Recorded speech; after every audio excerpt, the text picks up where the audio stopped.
Welcome back. I'm Larry. So tonight we're going to be working on my 1977 Ford truck and we're going to be rebuilding the steering column in here. So let's go ahead and jump into it and take a look at what we got. So the reason for rebuilding the steering column is this is plain and simply worn out. If you look down here, the bushing is wore out and the shaft just moves around. And then if you look inside the truck, the top bearing up here is also wore out. The steering wheel moves up and down.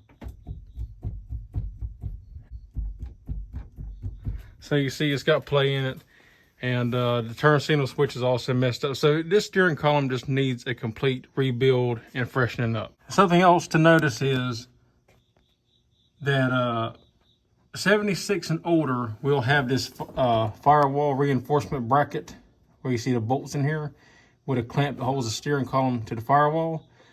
77 to 79 does not. I installed this one in this truck because on a 4x4, the steering column can move, and it's not sturdy. It's not stationary, and it's not real sturdy. And it kind of wobbles whenever you're shifting it in gear and all. And I just didn't like it because the steering gearbox is up here on a 4-wheel drive. On a 2-wheel drive, it's not needed because the gearbox is back here and the steering column connects directly to the gearbox. But in this case, with the universal joints and the shaft leading down to it, it creates play at the firewall. So I installed that. That's why I have it.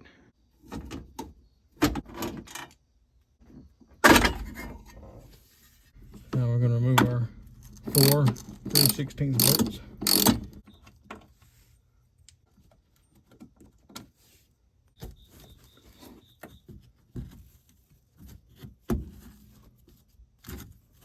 You probably can't see it because it's hard to get an angle in here, but turn signal switch is up in here, and it's that gray plug I showed you earlier. And I also forgot to mention your part neutral safety switch.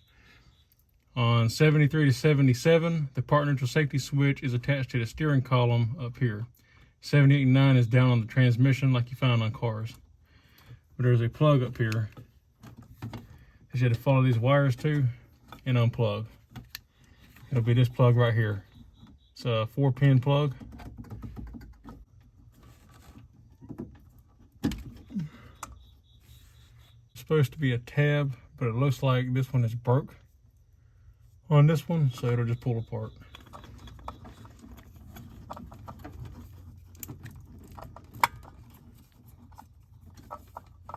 Sometimes it helps to get a screwdriver in here in between the plug to help pry it apart.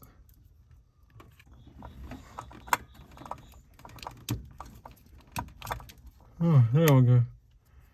Just like so. Sometimes they can be stuck pretty good. Now we're going to get into removing that linkage right there. And for that, there's a special tool that you can use for this. It's made for that. This end's made to go around the bushing, and then this end pushes the pin out.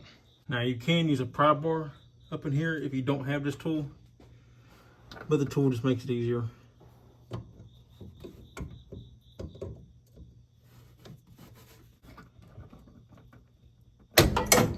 Just like that.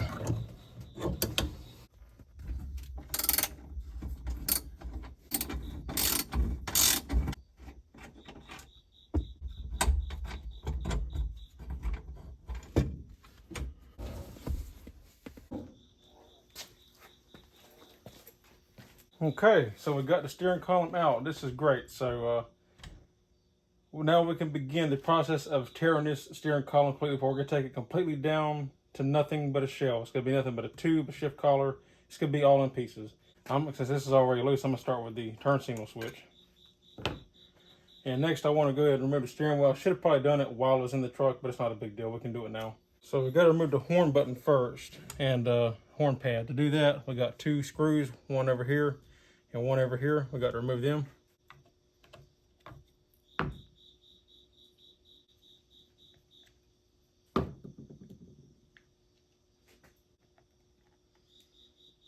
All right, once you remove the horn pad, you got 2 wires. One that goes in one of the holes right there, and then another one off to the side. There's a pin.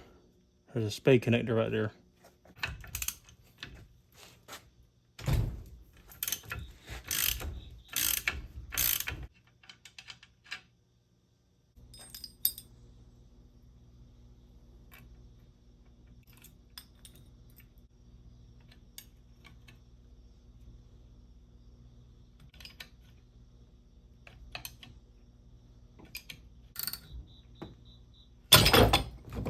go. Okay, so next, this spring actually isn't supposed to be there. This is my fault.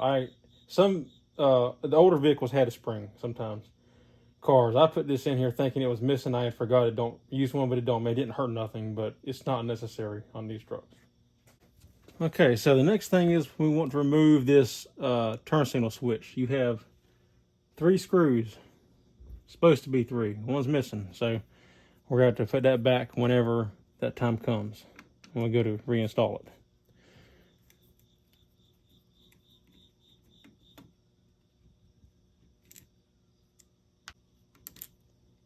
And once that's out, the turn signal switch should come on out.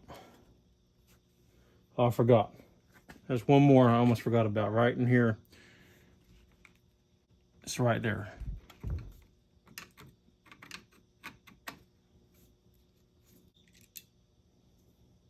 So 4 screws total.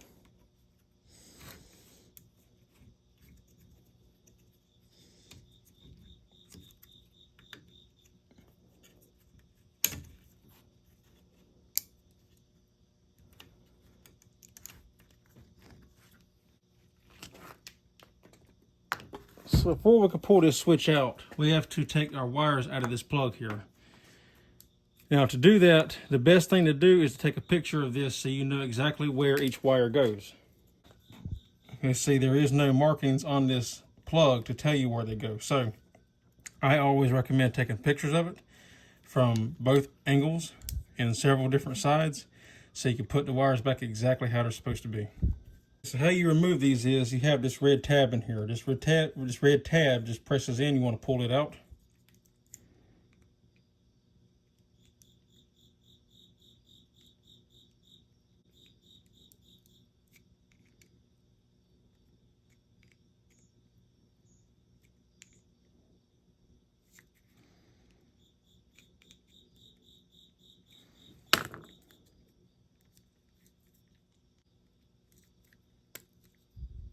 Just like that. Now once that's removed, you have these little plastic fingers in here. If you look, you can see that they move over like so. So what you want to do is very carefully not to break this. Put something here like the screwdriver to pry it apart. Let's see, we'll do this white wire first. Show you what I mean. I grab a hold of the wire.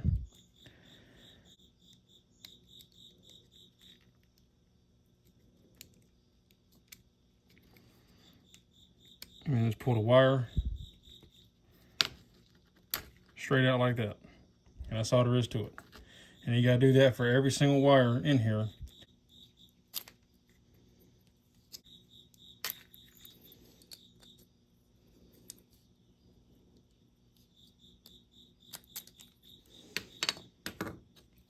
And then once you get all the wires out, I always take this piece here and just loosely stick it back in here to keep up with it so it doesn't get lost.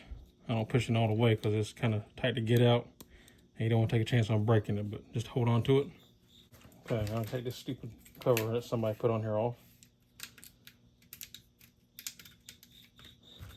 The factory is supposed to be just electrical taped. So luckily the new one that I have already has tape installed, so I won't have to worry about it.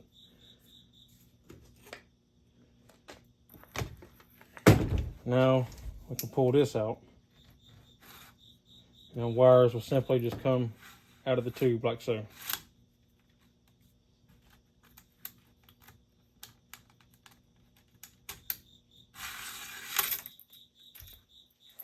And now that is out. Okay, so for the next step, you see right here we have a C-clip right here. We have to remove this C-clip so then we can slide the shaft out the bottom. Just like so.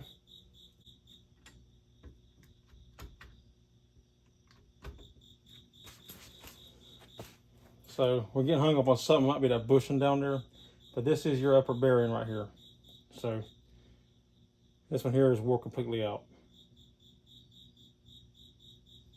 And this is a retainer to hold it in. It just pops out the back.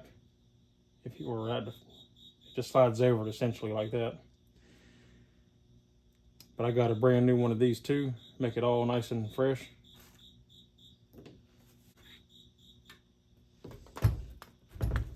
First, we're going to try to figure out what's going on here. We're going to remove this bushing here. It's just a plastic bushing.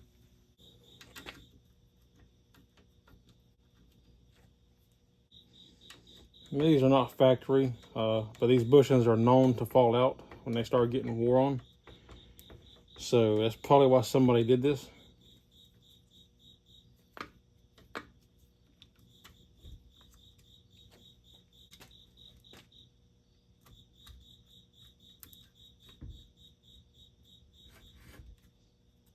It's supposed to have plastic clips that hold it in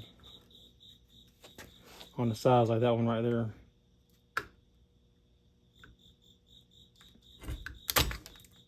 Yeah, that one is toast.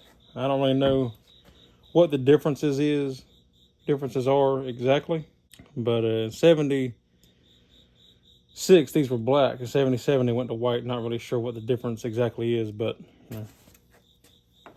Okay, there's another bearing down here, and that's why it wouldn't come out. So this one's actually a little bit different than the other one that I have messed with. So okay, so the shaft is coming on out now.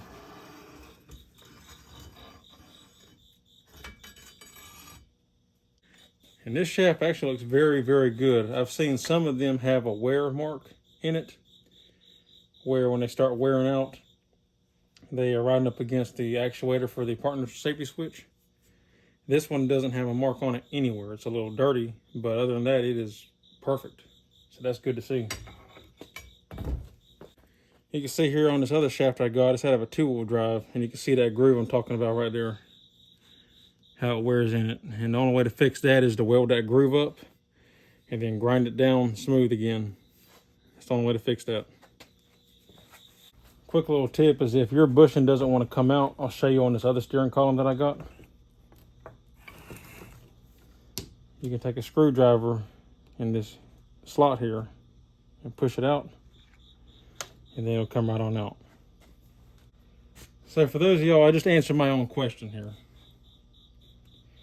I discovered what the difference is between 76 and older and 77. So in 76 and older, use this black one, and there's no bearing. There's no provision for a bearing. There's nothing here. The shaft literally just rides along this plastic bushing, and you can see this is why it's wore off to one side.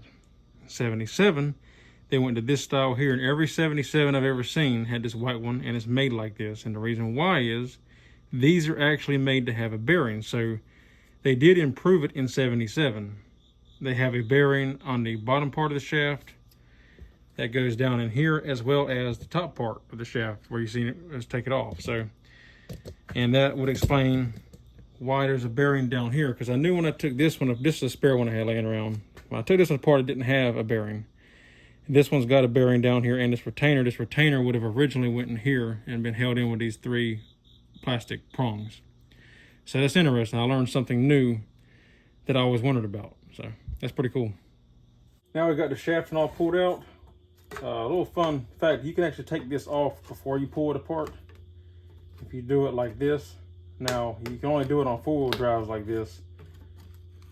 You could do it on any of them with the shaft removed, but you could do it with the shaft still in place on a 4-wheel drive because it's splined, straight spline instead of having that coupler on the end.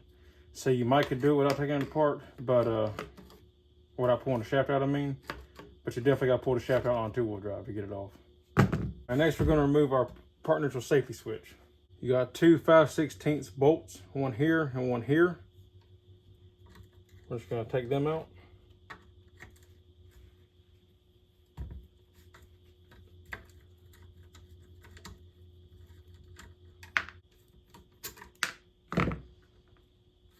And now that'll come off. It's just spring loaded right there. That's what this little tab is for.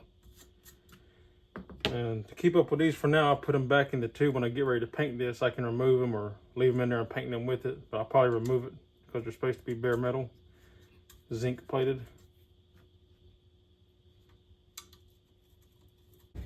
Now when you get this tab here out, there is 2 tabs in here that lock in on each side. You probably can't really see it.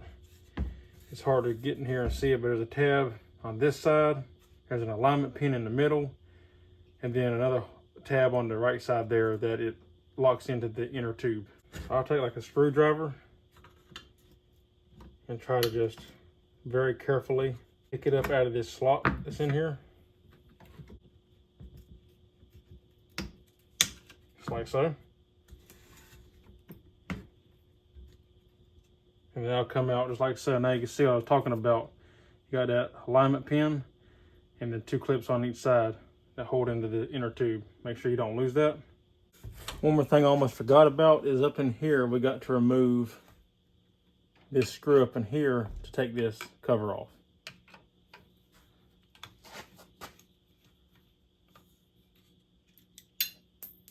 Just like with the other screws, I always put it back to help keep up with it.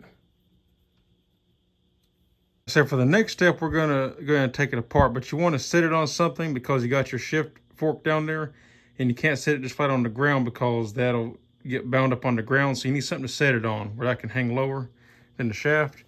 And now we got to get in here and remove these 2 7/16 nuts. This is important. When you take this apart, this will spring off and come apart. So you want to make sure you got a good hold on it. I just put my hand on the shifter like this and hold it at the top of my 2 fingers and hold it with some pretty good pressure. Now these weren't even that tight, which they ain't got to be super tight, but still want them tighter than that.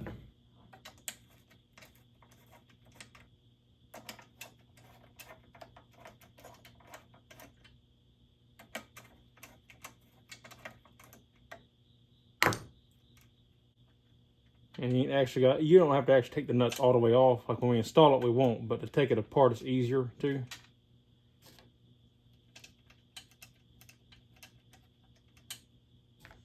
All right, now,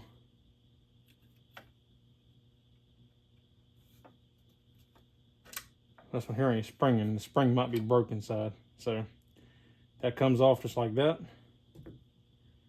We have our studs. They held it together.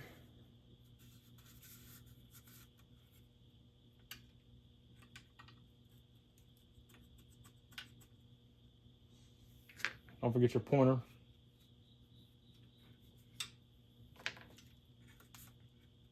Okay. And this right here should just come out. Also, remember how your piece goes. This piece bends down and over. You know, this piece will flip-flop either way, but you want to make sure that it's going down like that when you go to reinstall it. Just remember that when you take it apart. All right, now that's off. And now this tube here should come out. It's stuck in there pretty tight, which happens sometimes. There we go. Now it's sprung loose. And now this piece will come out.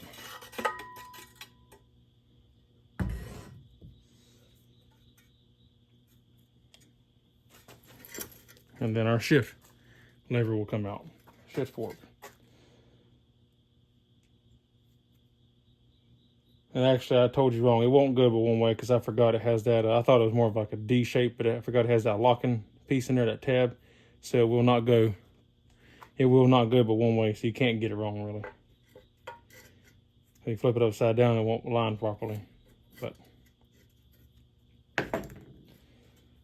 all right, and then the spring is in there. So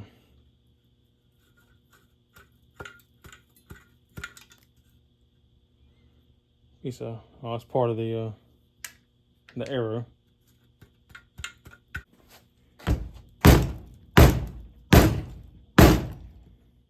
Spring is in there and don't want to come out. Usually they come out with the tube, but that one is stuck in there. Okay, so this is interesting. I don't know if this is something that's, because the only one I took apart was one for a 76. I don't know if this is something that started in 77 or if the 76 was just missing it. There's a piece of foam in here that was wrapped around like that. Now, it ain't necessary to have that. It's not needed, but I would imagine that's factory because I'm sure this steering column's never been took apart. But you never really know. And that's what was holding my spring up. Now the spring will come out. And the spring isn't broke, it was just rusted in there, stuck on the end of it. But it's still good, it still works like it's supposed to. So that's still a good spring. As for the shift collar, we do need to take this apart because I have a new bushing to go in here. So we got to drive this roll pin here out. And that'll be the next thing we do to take this apart. And there's also a spring under here. We're gonna try to drive this roll pin here out now. You wanna get a punch that's pretty much the same size as the pin.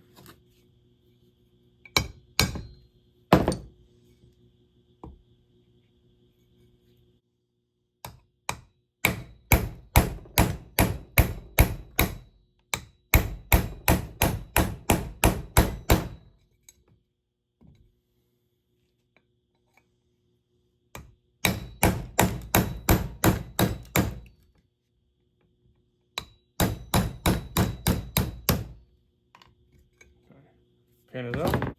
So you want to save the roll pin. Put that off to the side. Now this should just pull straight on out.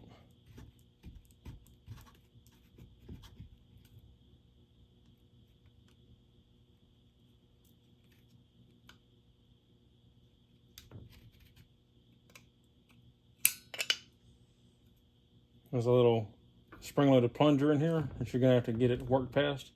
That's why I was twisting it to pull it out. But now the shift collar is out, and this is that bushing here that we're gonna end up replacing. And you wanna look at your shift lever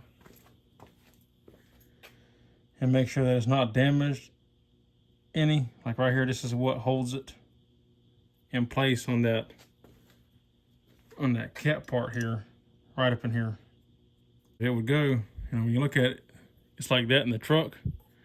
So you flip it around, it works like this. It goes in there. You know, like when you got that, that's your, should be your drive neutral sweet spot there. Then when you pivot it, it slides up. You can go all the way down to first gear, all the way to park. And when you pull it down, it snaps in, just like that. And that's the way it would work. So now we got that off. And little hint, I can't find these anywhere. The only ones I can find are for like 7, 8, and 9 with the little lines in it. These are supposed to be smooth. So if you have to get another lever, you got to press your old one off and press it back on the new lever. Unless it comes with the handle, I can't remember. This is your shift collar. And the reason why people have to replace these usually is manuals that need replacing. Automatics, I ain't never really known to be replaced, or not as often. The reason why is if this pin wears out, this is where that roll pin we just drove through, that's what holds the shifter in. If it's wore out oblong and the pin is loose, this is why you need to replace it, because they get wore out, they get oblong, worn out, and your shifter's loose and wobbly. This one is still very good. The top one is just, you can see how it's loose. It kind of just falls through, you know, but they both fall through. It's actually pressed into the lever, not into this. But this one here, it fits pretty tight up in the top one. It's got just a little bit more wiggle room up top, but it's not bad. It's still pretty tight. So I'm probably not going to worry about it because the shifter still felt tight in this truck to where I don't think it really needs a new shift collar. This one, it says, seemed to work perfectly fine. So I'm not going to worry about it. Now, if you look up in this collar here, you see you have these 2 screws right here. If you want to remove this spring, which I probably will to re-grease it and just make sure everything's working right, you got that top Phillips screw and a bottom Phillips screw. You see I was holding the edge of that together. You want to remove those screws and then pull this out. And then you can get in here and clean it and do whatever you want to do. All right, so we're gonna go ahead and take this spring here out so we can clean it. So we're gonna remove these 2 Phillips head screws. And it's good to have a magnetized screwdriver so your screws come out with it. Put your finger over the spring.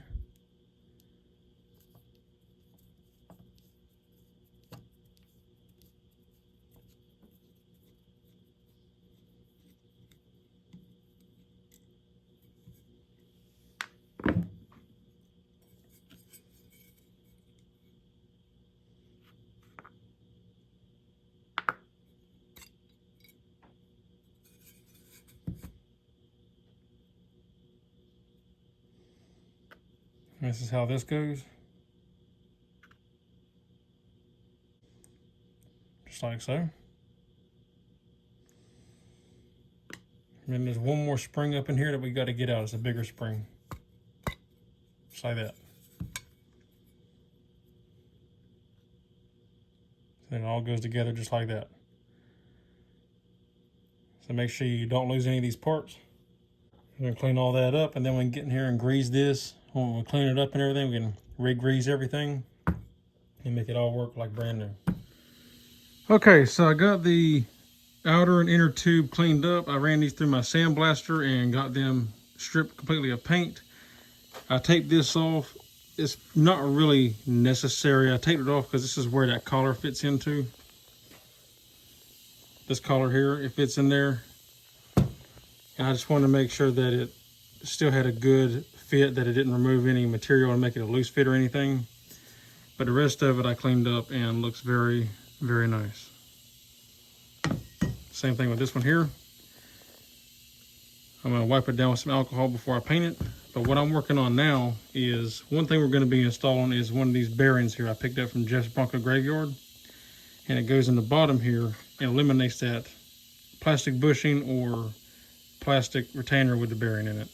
And this is a lot more stable and will last virtually forever. Okay, so with some modifications, I finally got this bearing to fit nice and flush and got all 3 screws in it. So now I know it's lined up like it's supposed to be. That bearing should slide in and out real easy like that. You can tap it in a little bit with the hammer to get it fully seated, but it should just slide in and out easily. You can see how I had to like bevel like the edges of this collar in here all the way around to make it fit. So I just took me an attachment in I got these sort of attachments here. I used this one and a couple of my other ones in here. Something just to work it down, some nice metal shaving bits to work it down. And now that slides in and out easily. So now this piece is ready to be painted.